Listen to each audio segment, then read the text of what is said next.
সংরক্ষিত নারী আসনে এনসিপি থেকে মনোনয়ন পাচ্ছেন দলটির অন্যতম নেত্রী ডাক্তার মাহমুদা মিতু এবং মনিরা শারমিন। সংসদ নির্বাচনে এনসিপি ৬টি আসনে বিজয়ী হওয়ায় একটি সংরক্ষিত আসন পাচ্ছে তারা। একই সাথে জামাতের সঙ্গে আলোচনা করে আরও একটি নারী আসন দাবি করেছে এনসিপি। এর অংশ হিসেবে জামাত ইসলামী তাদের কোটা থেকে ডাক্তার মাহমুদা মিতুকে মনোনয়ন দিচ্ছে। এনসিপির একাধিক সূত্র মতে সংরক্ষিত নারী আসনের জন্য দলের পক্ষ থেকে দুজনকে সম্ভাব্য চূড়ান্ত করা হয়েছে। তাদের মধ্যে রয়েছেন ডাক্তার মাহমুদা মিতু এবং মনিরা শারমিন। জামাতের কাছে একটি অতিরিক্ত আসন চাওয়া হয়েছে এবং তারা রাজি হয়েছে। ২০ তারিখের মধ্যে চূড়ান্ত তালিকা দল থেকে দেওয়া হবে বলে দলটির সূত্র নিশ্চিত করেছে। এক প্রতিবেদনে এসব তথ্য প্রকাশ করেছে জাতীয় একটি অনলাইন সংবাদ মাধ্যম। Hire Google TV. Smart living powered by Homey AI.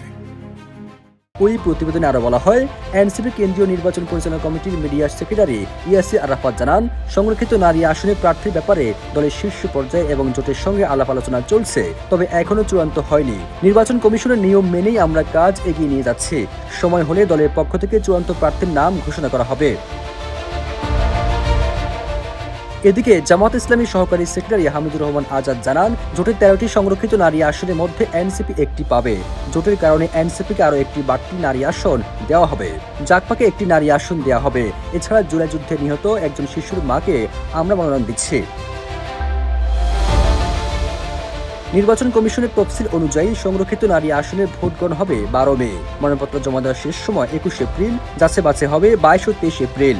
Appeal নিষ্পত্তি 27 ও 28 এপ্রিল এবং প্রত্যাহারের শেষ সময় 29 এপ্রিল, আর প্রতীক দেওয়া হবে 30 এপ্রিল।